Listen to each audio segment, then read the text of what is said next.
What's going on, party people? Captain Zeus here, and I am here to give you guys my thoughts and review for the Marvel Studios Daredevil Born Again series. It's episodes 1 and 2 that dropped, and I will be reviewing those here. Spoiler warning up ahead for those that have not seen it. The episodes dropped last night. I think they drop every Thursday at 9 p.m. Eastern time. And if you guys like these reviews, please like and subscribe for more. And don't forget to let us know in the comments below your thoughts on this series, and if you want to see us do any reviews in the future. Now, I'll be completely honest, I just finished watching it. It's about 1 in the morning right now, and oh my goodness, was this so freaking good. Now, I was very skeptical going into this because I thought with the creative overhaul that they had, that the show would, yes, be okay, but not up to the Netflix level of quality and story writing, and I was happily wrong. Not only does this have the exact same kind of action and brutality of the Netflix series, but the story is just so good, and just to keep it classic, it's another Daredevil versus Kingpin type of storyline, except with a couple of extra nuances in there. Now, a lot of you guys who have seen this show already know what I'm gonna say. Foggy's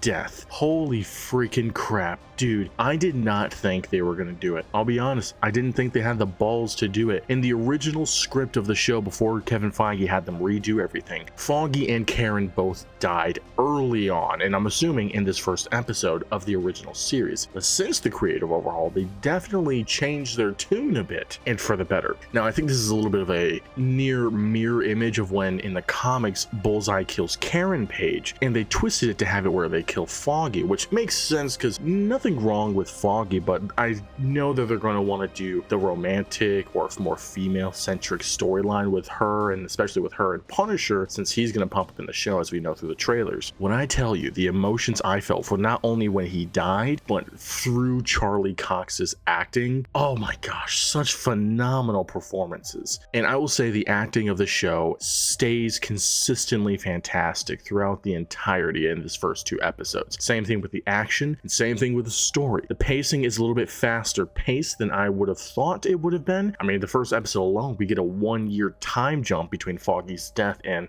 the present day. Now, for those of you that don't know, this show does take place 6 years, if I'm not mistaken, after the Netflix original series, which does mean that the Netflix Daredevil series is canon, which also means that all the Defender saga itself is canon. And if you don't believe me, you can go ahead and look at the actors Vincent and Charlie, as well as the producers who have confirmed as such. And then we get to like episode 2, which episode 1 in itself was already jam-packed with just like so much juices. Kingpin becoming mayor, Daredevil getting his new girlfriend, who is fine as frick. Karen, she's in San Francisco now, which that'll be an interesting story tidbit to pop up later on. And we get a little hint at Muse, since his mural of Kingpin was popped up in there. So the second half of the first episode was a lot of building, whereas the first half was very much an emotional hit to the gut. Second episode, we're still on that fast track pace of just holy crap, edge of my seat. Because not only is there a cop killer who isn't actually a cop killer because the cop tripped and fell in front of the train, but that said person is White Tiger. Now, this is the same White Tiger from the comics who has the magical amulet, you know, he's the vigilante, etc. He is now on trial, and Matt Murdock is defending him, which I know for a fact this is going to be a juicy trial. I would love to see them do what they did in the Netflix series and go over the course of this season, cover this case as if it was a court trial. That would make things so cool, honestly. I always love to see what they prep for, how they try to maneuver against these obstacles, and how they present their cases in court in the Netflix series. But not only that, we also see Wilson Fisk's a more vulnerable side of him. It's post the Echo series, so you know he's been shot, you know he's had to have his falling out with Echo, but we also see that his wife is still in the picture, but they have some issues. And I kind of liked that they're doing that therapy session, because one, it's really just going to help his image, and she's eventually going to turn around, you know, they're going to be on the public face and whatever, but it's going to be interesting to see what he divulges in front of her and the therapist in terms of the truth, because Kingpin's just a liar, just straight up a liar. And thought it was very interesting that they hired Matt's girlfriend to be their therapist. I know for a fact that was a very deliberate move to keep Matt closer to Wilson Fisk, so I'm interested to see how that plays out later on. We also see that the cop that retired in episode 1 is still working with Matt. You know, he's the private investigator, so to speak, and I like how Matt Matt has another friend to rely on that knows his true identity, kind of like another Foggy, but a little bit more on the understanding side. So I think that's cool. He's not a replacement, but he's a cool dude, so I'm all for it. But one of the big moments of this episode was the ending. Not to say that the whole episode sucked. These episodes were so good, but the ending was so good, and for two different reasons. First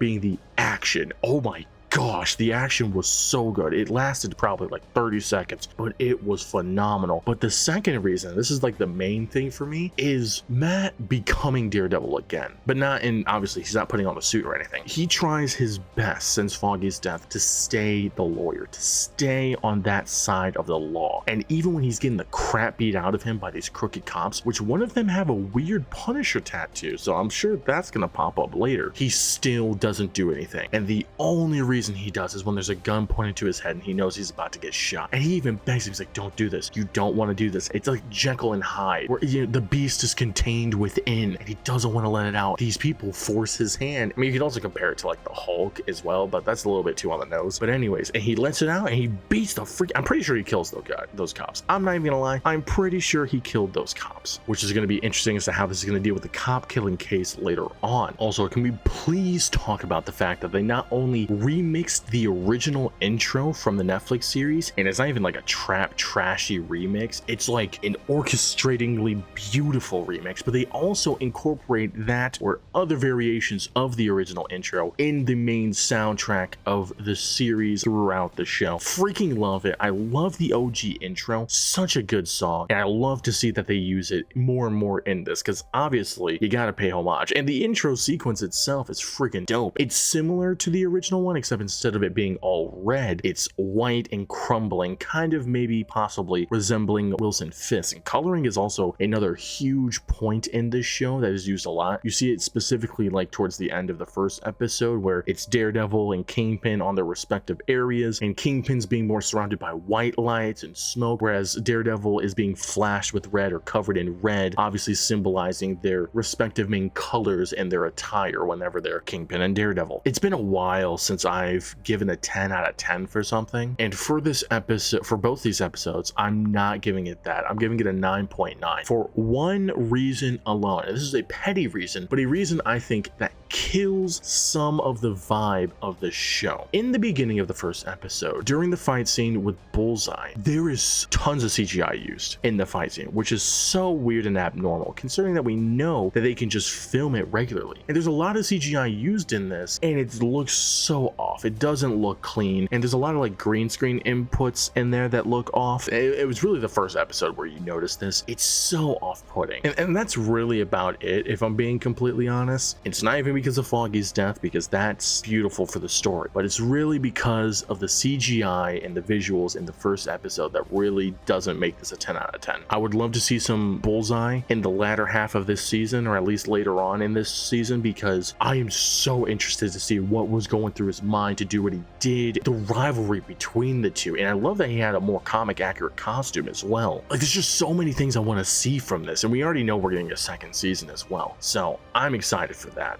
But what did you guys think? Have you seen the first two episodes yet? Well, I'm assuming you have, since you've watched this review, and if you're getting it to this point, then you obviously don't mind spoilers. But please let me know in the comments below your thoughts on Daredevil Born Again, episodes 1 and 2. This is such a good show. I really want to go binge watch the Netflix series again, because it's like it's a season 4. It's like it's not even a different series. It's continuing where it left off, and I love it. I'm Captain Zeus, and I will catch you guys later.